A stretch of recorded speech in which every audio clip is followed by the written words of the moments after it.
Hello, ONT. I'm going to run you through try to make it a quick version of doing an FBA with the new process that we put out there. So let me start by sharing my screen.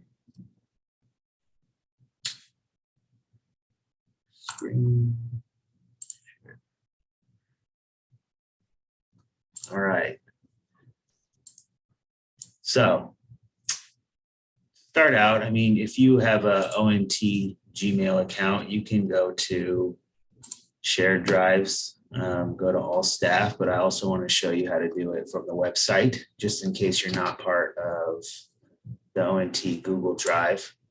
If you go to the ONT website, you go to teacher staff information, scroll all the way down to secure documents, you can go to staff Google Documents, and that will take you to the shared drive. So it is this folder here, completing an FBA BIP. This will take you to a Google Doc. And on this Google Doc it starts out with the first page being sort of what I'm going to run you through, part of what I'm going to run you through right now, which is completing and how to set up a folder in your Google Drive. So all of your data and documents and timeline can be housed in one location. And then you can also share that out with all the team members. So everybody has access to it. Everybody can upload to that folder, and everybody can keep track of time and data. So I won't read through that because I'm going to explain it to you. And then if you scroll down to the second page, here are all your live links for what you will need. Expand my screen. All your live links for what you will need to run through your FBA. So let's start with creating the folders. So I've already created a fictional student. Oh, wrong drive. I've already created a fictional student. His name is Bruce Wayne. I love Batman. So just what I did was in your drive, if you go up to the arrow in the folder that you're in, you can hit new folder, type in the title of the folder, usually the student's name or the initials or however you like to do it. And then within that folder, you would create 3 other subfolders. And one would be blank forms, another one would be completed data forms, and then I will create the third one, and we're going to call that the FBA summary and BIP. And that's sort of where we'll just house those 2 documents. So those will be our final products. So where we'll start is we'll go back to our guidance document, and all of these documents, all these links are live, like I said before. And when you click on it, it will prompt you to make a copy. And that way, nobody can accidentally fill in on the original. And so we will make a copy. And literally right when you make that copy, I'm going to, once it gives me the option, I'm going to move it. There we go. I'm going to move it to, mine just happens, Bruce Wayne's folder just happens to be under miscellaneous in my drive. I'm going to move it to Bruce Wayne. I'm not going to put it in any of the subfolders because I want this document to sort of be accessible right from the beginning, and I'll explain why. And so the important part of this document is to make sure that this whole process doesn't just fall on the TOR shoulders or the psych's shoulders, depending on who's doing the FBA. The important part of an FBA is that it's a team effort, and that we get multiple perspectives looking at the same students and the same student behavior. And that we are being very diligent in making sure we're including everybody and everybody is doing their part. And so this document here, I call it the team timeline document. It sort of helps create that environment that makes sure that everybody is taking part in what's going on. So The most important part of an FBA, it's a reevaluation. And so, or as part of an initial evaluation, either way, it has a 50-day timeline unless it's expedited, and then it's a 20-day. But you want to first put in the date that you received. One of the staff members in your school building got their hands on that signed permission. Not necessarily the date that's written on the line that the parent signed, but the day that you got your hands on it, because that's when your 50 days start. And then what is your 50 day? When does it expire? So it starts out with the first section. And again, as you're filling this out, you want to make sure that this is at your initial team meeting. You want to call all the people on the FBA team around the table, and we all are going to fill this out together, just to make sure from the very beginning that we're all taking part and we're all making this a team effort. So first section is just background information, who's on the team, who are the participants, and then we're going to fill in where are the strengths, interests, and skill deficits of the student. And then we're going to identify what the behavior of concern is. And most students who need an FBA do have, and commonly do have multiple behaviors that are concerning, but we want to pick the one that's getting in the way and impeding learning the most. And make sure that as we're identifying that behavior, that we're very specific. So we don't want to say, Johnny is non-compliant, because obviously non-compliance looks different to different people. When you state it like that, it's very subjective. To me, non-compliance may look different to a second grade teacher in this building, which may look different to a high school teacher in this building. So what does that non-compliance look like? Tell me what it looks like in action. So a better description would be, Johnny is non-compliant, and this looks like him hiding under the table when he's asked to do an assignment. Sometimes he runs out of the room. Sometimes he just yells no.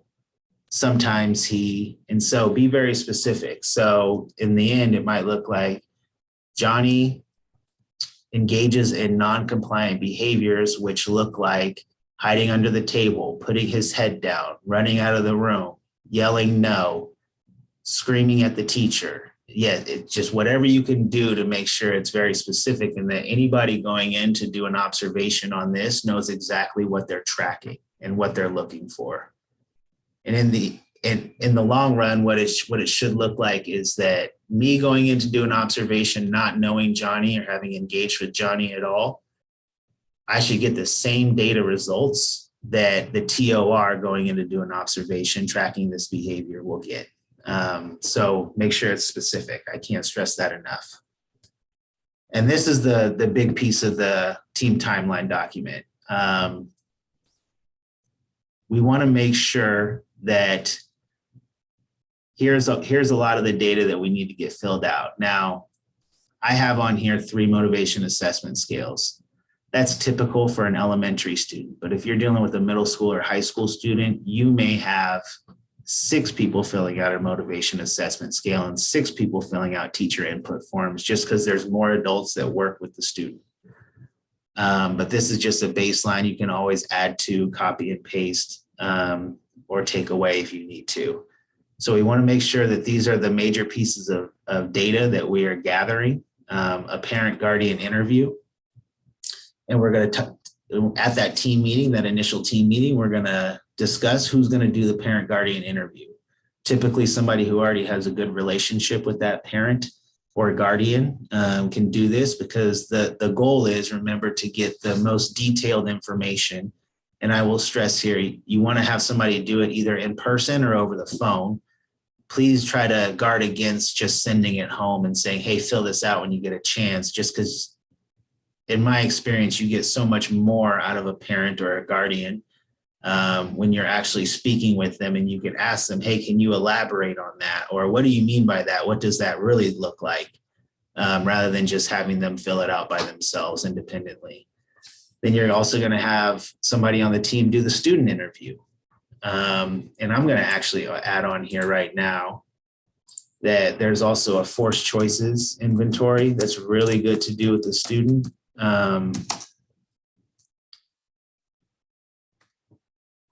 And you'll want to make sure that because that speaks a lot to the behavior plan when you're getting that done, and what the student enjoys getting out of certain activities. Then there's the self-explanatory teacher input form. And then I like to do at least 5 observations. The typical rule is 3 to 5.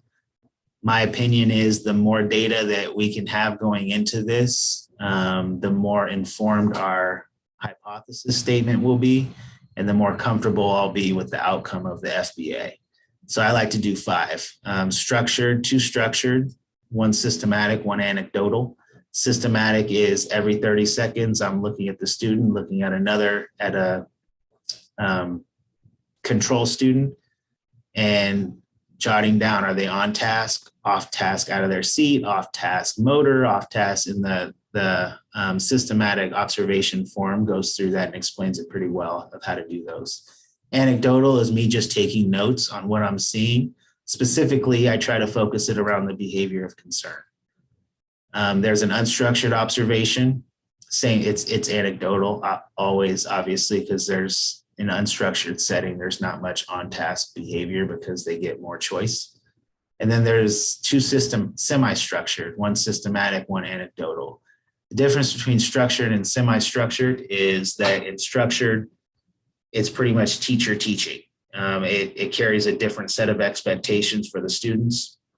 In a semi-structured, that's more of your small group work, stations, where there's a little bit more freedom for the students to engage in more choice. They have more choice. And so that's it. Once you get that filled out on who's doing what, we're going to set a date that everybody needs to have their data done by. And this is one of the most important parts of this. And as a team at that initial meeting, we're all going to agree. I like to try to give 2 to 3 weeks from the day that we meet. Because we don't want to give too much time, because then all of a sudden people put it off and it gets forgotten. But we also don't want to make the turnaround too short unless it's an expedited situation. So I think 2 weeks is a nice happy medium. But that the important part of this is that everybody agrees and everybody knows that I need to have my data, whatever piece I have a part in here, I need to have it done by this date. And then as you're going through it, if you share this with all of your team, if you share the whole folder with all of your team, they can go in and put, oh, I completed mine on 4/8. And then the person who did the observation for structure can go in and put, oh, I completed mine on 4/12. And they can mark it off, or as they email you as the TOR as the manager of the FBA, you can go in and mark it off. And what this does is, as this date is approaching, I can easily go in and see, okay, I still need this person they haven't gotten me their systematic, or they haven't uploaded it to the folder, or this person hasn't done their motivation assessment scale. And I can fire off a couple of quick emails like, hey, date's approaching. How are you coming on that? Do you need any assistance from me? Is there anything I can do to help this process? All right, and then the last section is, after all the data is completed, then we're going to do the FBA. And I put on here select team members, because you don't necessarily need to get the whole team back around, because the whole team could consist of 8 to 10 people. So you want to have at least 3 to 5 members at the FBA summary, because like I said, the more perspectives that you can get looking at this data, the better the FBA is going to be, the more quality the hypothesis is going to be, the more faith I would have in that hypothesis of the function. And then obviously the whole team should do the FBA, and the most important person on that team at that BIP meeting is going to be the teacher or the teachers that student is in class with on a daily. And the reason for that is they're going to be the ones implementing this behavior plan on a daily basis. And if you haven't noticed, a behavior plan is not written on this is what the student's going to do. This is what the student's going to do. The behavior plan is written as this is what the teachers and the adults are going to do that are working with this student. So like it or not, a behavior plan is written for a change in adult behavior, not change in student behavior. And we can get a little bit more into that later. But that's the team timeline document. It is a guidance document to help you keep track of your timeline. I forgot to touch on the first document in here is a, did I hit that? Yeah. The first document is just an overview on a quick down and dirty. This is what an FBA is. This is how you complete it. If this is your first time or it's been a long time, please, please, please look through this document, and it goes through on what your steps are that you need to go through to do it. And it breaks it down in 5 steps. So I won't go over this because you guys are very adept at reading, and I won't read it all to you, but that is there for you to look at. And so the next section is section 2, data collection forms. And these are all of the surveys and interviews that I had on that team timeline down here.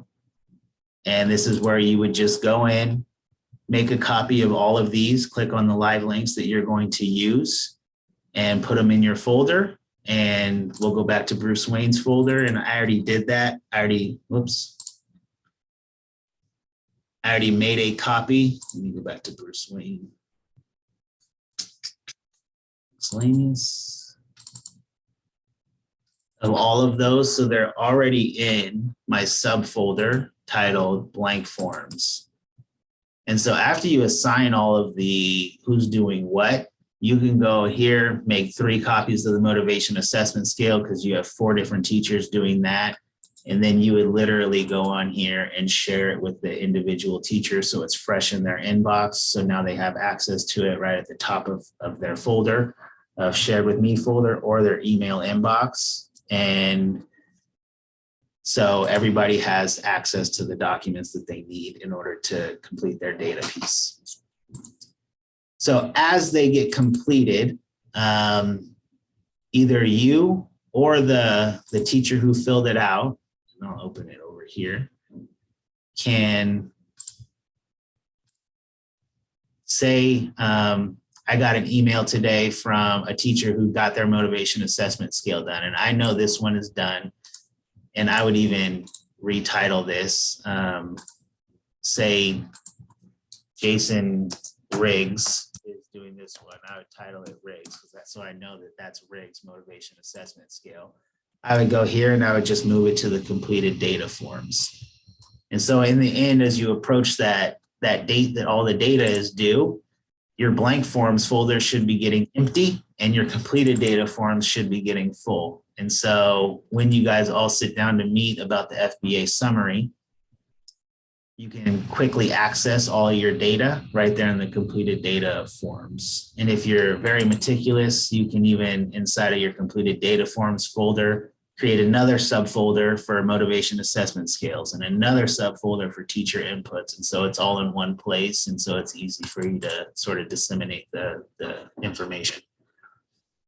And so next, and we'll go back to this.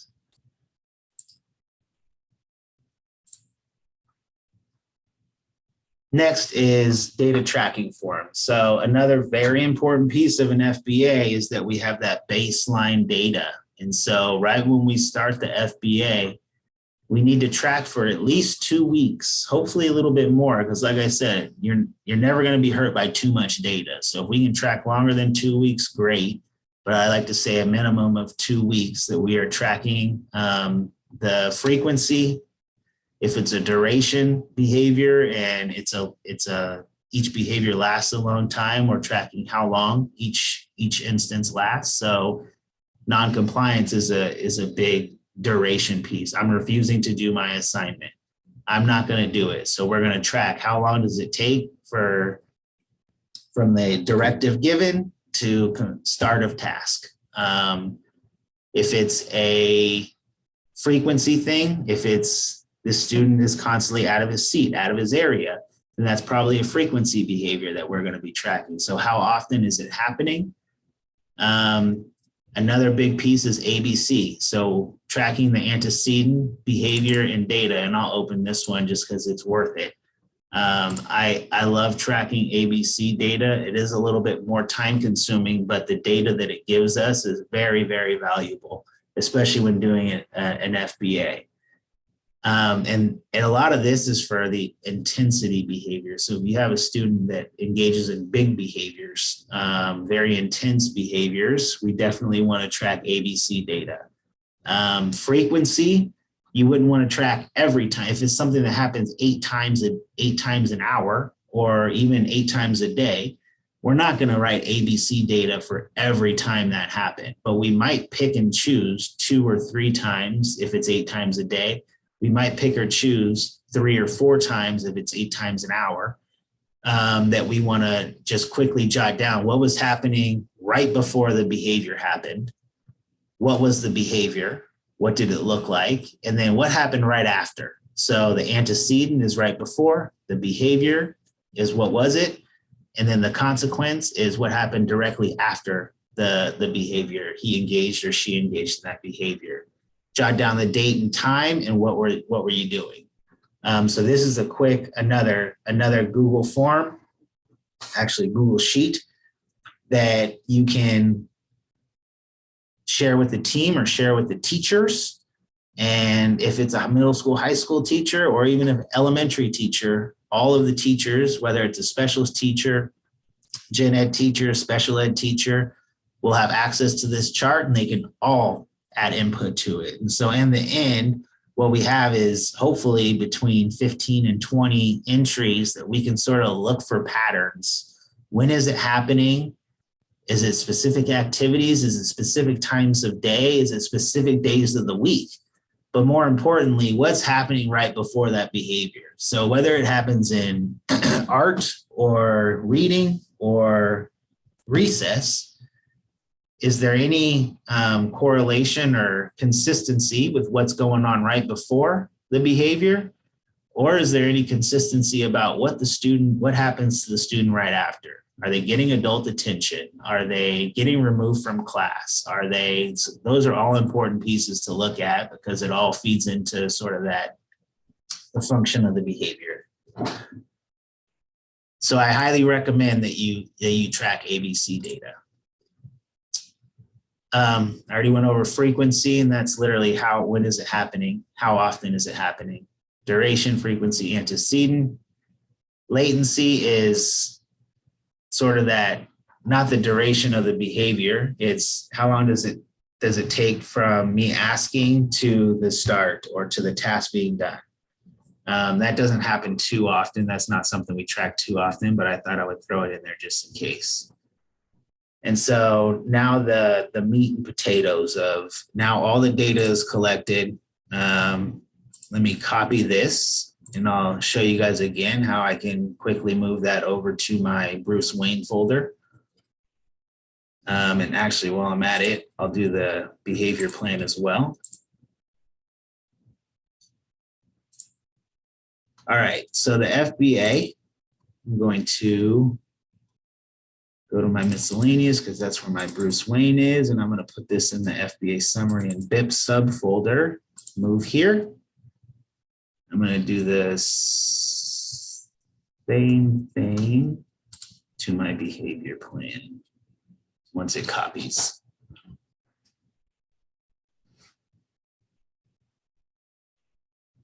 But while that's copying and loading, we'll go to the FBA. So the FBA summary, this is sort of taking all the data that you gathered and compiling and putting that information into this FBA summary. So the first section is obviously all the background information: student name, school, TOR, date of birth, district, date of report, FBA participants.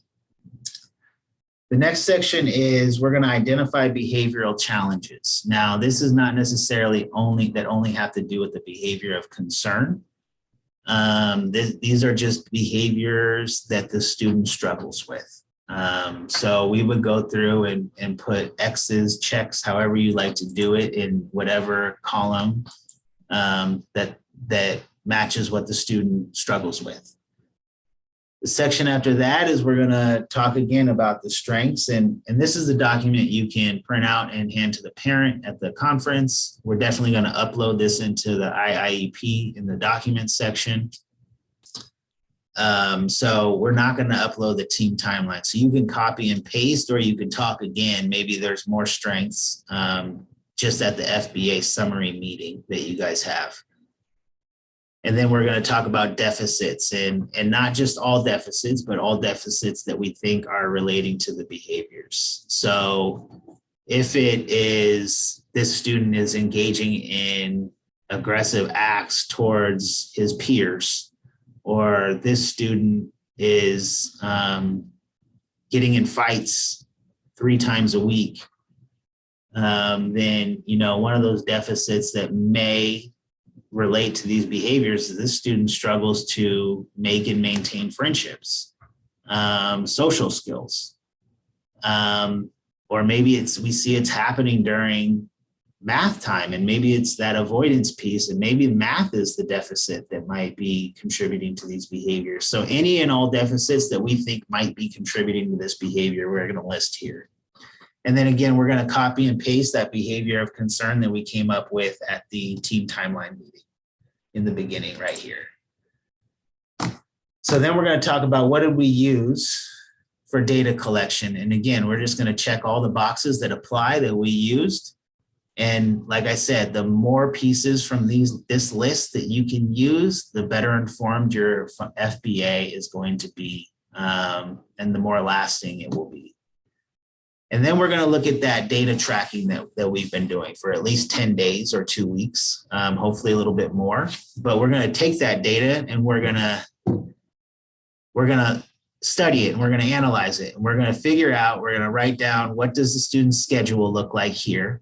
And then using that data, and I can't stress this enough, we're not just going to guesstimate, oh, I think it happens probably about a 3 in morning routine. And it's probably about a 4 during reading. There shouldn't be a probably. We should be looking at the data that we've been tracking, and we need to use that to fill in the likelihood of the challenging behavior. So using the data, I see that the student had a total of 82 behaviors in the 3 weeks that we tracked it. Only 3 of those behaviors happened during morning routine. So we look at it percentage wise, that's a 1, I would say, in likelihood of that challenging behavior happening during morning routine.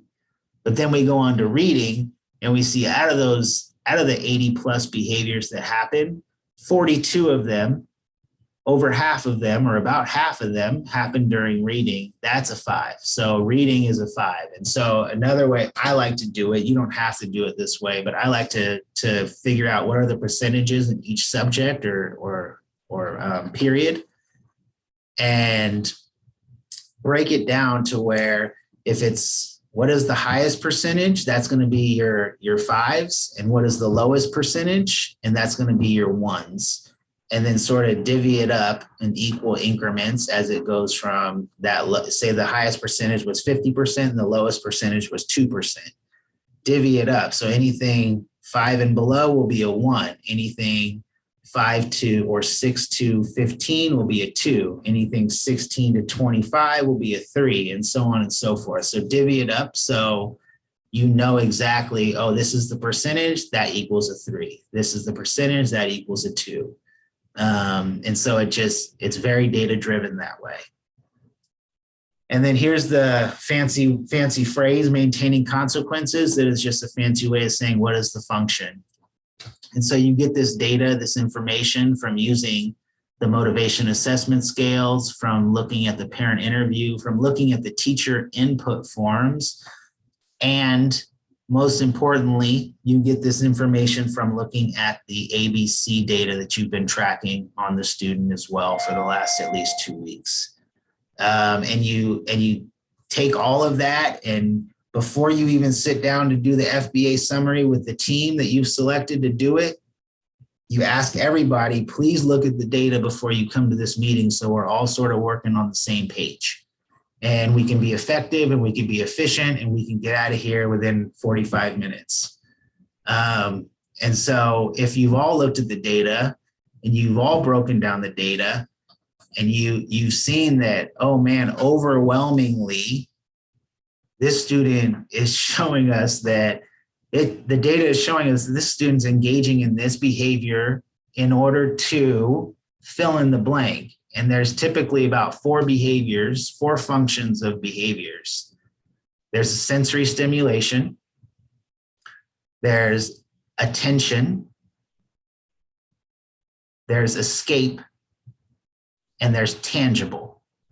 And let me break down the tangible real quick, because sometimes that can get confusing. Tangible sometimes means that, yes, I want this actual tangible thing in my hand. I want this. But it can also mean I would like to do this preferred activity. A tangible activity also fits in that tangible piece. So think about it in the sense of, because tangible, gaining, obtaining a tangible might look very similar to escaping a difficult task. And the way I like to break that down and try to figure out which one it might be is if I ask Jane to go play basketball during recess today, because that's the station she is in, and she's non-compliant. And she goes over and she goes to the corner and talks with her friends. Is she engaging in that behavior, that non-compliant behavior, because she is trying to escape playing basketball? Or is she engaging in that non-compliant behavior because she would rather do this tangible activity of go engage with her friends and talk with her friends in the corner? Because a lot of the times when I ask Jane to do this reading assignment, she chooses to get on her Chromebook instead, and she's showing non-compliance. So is that because she really, really just doesn't want to read? Or is that because she would rather be doing this tangible activity of getting on her Chromebook and watching YouTube?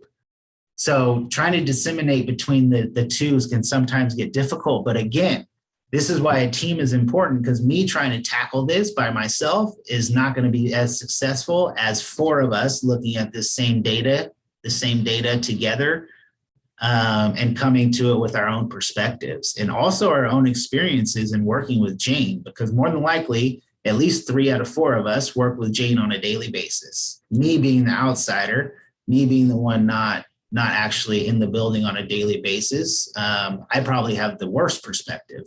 So making sure that we have 3 to 5 people that work with that student on a daily basis, that's why it's important to be at this meeting. So again, sometimes you can have 2 functions. Typically, we like to narrow it down to 1 on what the data is showing us is the main function behind the behavior. The next section is what strategies have we used? And this helps inform our behavior plan. So this first column to the left of this dark line is what have we tried for preventing, or proactive strategies have we tried? Have they been successful? Not successful at all? Or sometimes, in the beginning they were successful and then they sort of lost a little success and we switched something and it gains a little success. So sometimes. And the same thing in the second column is how have we responded to the behavior? So the behavior's already happened, and what are our reactions? Again, successful, not successful, or sometimes. And then we're going to culminate all this stuff and we're going to develop our hypothesis statement. So I found the best way to do a hypothesis statement is to break it down to the components that we're looking for. So we're looking for an antecedent. We need to have what the behavior is. We need to have what we've hypothesized as the function of the behavior. Where does this happen? Where is this most likely to happen? And how often or for how long do these behaviors happen? And so that all of those put together will give us a nice solid hypothesis statement to form our behavior plan. So here's a sample. When the teacher calls on George to read, That's the antecedent. That's what happens directly before the behavior. George throws his book. That's the behavior. Very specific, very measurable. In order to escape having to read in front of his peers. That's the function. This most likely happens in a large group setting. So setting, and then it occurs on average 3 times a day in a frequency. So all of those 5 components put together make a nice solid hypothesis statement. So after you've come up with your hypothesis statement, and people have asked me, can you put another example in? And I don't want to put too many examples in, and I tried to make it like this is a very easy behavior. This is probably not something we would do an FBA for. And it's very purposeful, the reason why that example's in there, because I don't want people just to be able to copy and paste and say, oh, that sounds great. Let's put that function in. Let's put that setting in. That sounds like it matches Jane. So make sure you're thorough and really looking at that data to create your hypothesis statement. So after that's done, you're going to copy the antecedent, put it here. You're going to copy the behavior, put it right after the antecedent. So it comes up with one short paragraph is what you'll have on one line. And then after that's done, you can copy and paste that onto the top of the behavior plan in this hypothesis statement box. Because that hypothesis statement is what we're going to use in order to inform our behavior plan. So now that this is done loading, I will move it to Bruce Wayne's folder. Bruce Wayne into a subfolder, FBA summary and BIP, move there. All right, so now everything's in Bruce Wayne's folder and everybody has access to it. So again, student name and date that you guys are doing the behavior plan or that you're gonna implement the behavior plan. So these boxes are right out of IIEP. All of these boxes you can just copy and paste into IIEP. The FBA summary, not so easy. You really have to extrapolate information that you collected during the FBA process to fill in those FBA boxes. For the BIP boxes, you'll be able to just copy and paste once you and the team. Again, this team meeting needs to have the gen ed teachers involved because they are going to be responsible for implementation of most of this plan. So first things first, replacement behaviors. You have a behavior of concern. What do you want the student to do instead? So instead of throwing this book across the room, we would like George to be able to what? Because if you don't have something for him to replace it with, he's going to engage in that behavior. What is he getting out of that behavior? Is there a replacement behavior that we can put in place, ask George to do, teach George to do that might fulfill that same function? So what is he getting out of throwing that book across the room? What replacement behavior can we put in place for George that would get him that would serve and feed input into that same function? So use coping strategies that we teach George, that we work with him with on a daily basis. Use some of his friendship skills instead of arguing and fighting. What replacement behaviors do we want him to do? Instead of yelling out in class, interrupting the teacher, we want him to turn and talk to his neighbor, talk to his neighbor and tell them the answer. So if the function is that he wants that attention, he's still going to be getting that attention from the person next to him, hopefully. And hopefully that'll be enough to fulfill that function. So again, when you're doing the replacement behaviors, make sure they're intentional and make sure that they are fulfilling the same function that George is getting when he engages in that negative behavior we're trying to replace. So implementation, who is going to teach George these skills? When and how often? Again, if we're at the point where we're doing an FBA and a behavior plan, this student should definitely be getting social skills time with a licensed TOR. So I don't know if that looks like 3 days a week for your building, for your schedule. I don't know if that looks like 5 days a week, but we have to be, again, intentional about teaching George these skills in order to, we can't expect him just to do it because we put it in a plan. We have to teach him, work with him, provide teachable moments. We have to provide scenarios to practice. We have to provide time and effort. The next section is antecedents. So what are we going to do to his environment to support the replacement behavior and or prevent the behavior of concern from happening? A lot of the times here you would put things like preferential seating. You would put things like George has access to sensory tools to fulfill his sensory need. So again, it all has to do with the function. If the function is sensory, then we have a bunch of sensory stuff here. Maybe a chair band, maybe the Velcro underneath the desk. Maybe he gets scheduled sensory breaks 3 times a day before long work periods. You know, so all of the things would have to do with that hypothesis statement that we put right up here on the top. The next section is reinforcement strategies. So what are we going to do when George does engage in this? In the replacement behaviors that we set up for him? How are we going to reinforce that? If you want some examples, you know, if it's an attention-seeking behavior, then we want to make sure we are lavishing George or Jane or whoever the student is with attention immediately. So I like to set up sort of a short-term reinforcer, a mid-range reinforcer, and a long-range reinforcer. So if you think of the short-term reinforcer being that immediate positive praise, so what are we going to do for mid-range? So if non-compliance or work completion is the issue, so what are we going to set up for a mid-range? What happens when George does do his work? How are we going to reinforce that? Because that's what it's going to take in order for him to continue and make that a habit. Is he needs to get reinforcement all along the way. And it doesn't always have to be, he gets a piece of candy. But I will tell you, if the forced choices tells us that George likes a piece of candy, I'm not above giving him a piece of candy if he gets 80% of his work done throughout the day when his baseline work completion was 25 or 40%. The next section is redirection strategies. So, unfortunately, the behavior of concern is going to happen again.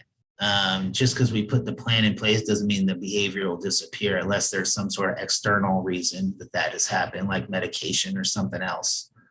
So when the behavior does occur again, how are we going to respond? And I'm going to go back to the FBA real quick. If I can find it, here it is. So this last section that we filled out, section 6, strategies that have been used. So for reinforcement, for antecedents, it's okay if you've used some of these things and they are successful or sometimes successful. Let's keep them and put them in the plan. Just because we're creating a behavior plan doesn't mean we're starting over from scratch. We're keeping things that have already been working or that have shown success, or we're building upon things that is sometimes successful and making them a little bit better. So hopefully they can be more successful, or more of the time can be successful. And then responding is going to be straight to that section 4. So redirection strategies, if the target behavior of concern does happen again, what have we done so far that has shown success? So if when we call mom, we see that that's successful. You know, down the chain is, if this happens, we redirect. We give wait time. When we come back and we redirect again, if it still doesn't happen, then maybe a silent signal is used, and the silent signal, George and you already know because you talked about, means that if I have to do it again at some point today, I'm going to have to contact mom. And so that's already been pre-discussed with George. He knows it, you know it, you guys both know what that silent signal means. So that's something that has shown success. And so in a last-ditch effort, that might be the consequence. If we've seen that just ignoring the behavior works, use it. If it's not a distraction, if it's not getting in the way, impeding his learning or the learning of others, but we know that if we just don't acknowledge it, he'll stop, then use it. Put that in the plan if it's shown success. But again, this section is for what are we going to do when that behavior occurs? How are we going to respond? And then the fifth section is the goal. How are we going to measure the success of the replacement behaviors that we taught to Jane, George, Eric, whatever the student's name is? We always try to write our goals in the positive light and using a positive reference framework. But also you need to remember that it should be tied to the baseline data that we tracked for at least the 10 days through the FBA process, or hopefully a little bit more. So if that's showing us that Jeremy was engaging in this behavior 10 times a day, how can we lower that number? Or if we measure the replacement behaviors, if he's showed that he wasn't raising his hand, he was only raising his hand 3 times per hour, maybe if we increase that to 10 times, 8 times per hour, that'll automatically mean that his talking out and just blurting out answers is decreasing. So that's a way to sort of frame it in the positive. So always try to frame it in the positive, and if you can, try to write the goal so it's measuring the success of the replacement behaviors. And again, that's why a team helps as well, because a team is really good at putting their heads together and coming up with how can we write this positively and how can we frame it so we're measuring the replacement behaviors.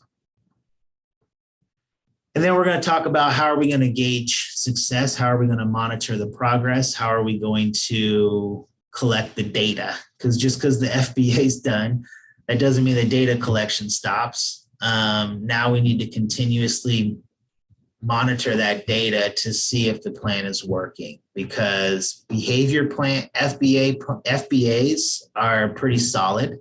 You hope to not have to go back unless you think the function is just completely wrong. After implementing the plan for 6 to 8 weeks. Hopefully you don't have to go back and redo an FBA. However, a behavior plan is fluid. If after 4 weeks, the behavior is getting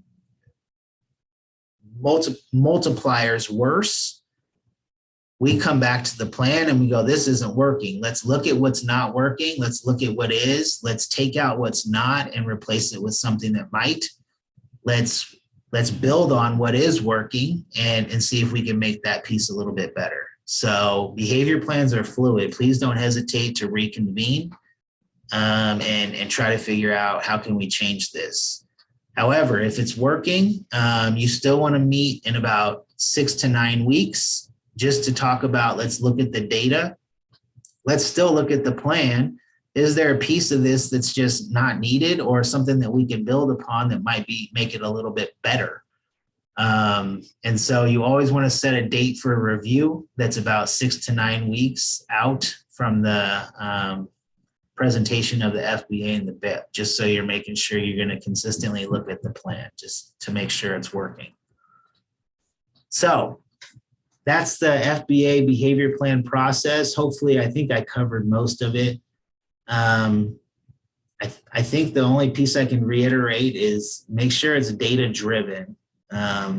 All of your results, everything in your FBA summary should be data driven.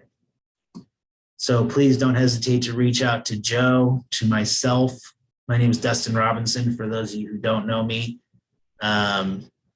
D Robinson at ont.k12.in.us. If you need to reach out to me, please don't hesitate to. All right, I hope you guys have a great rest of the year.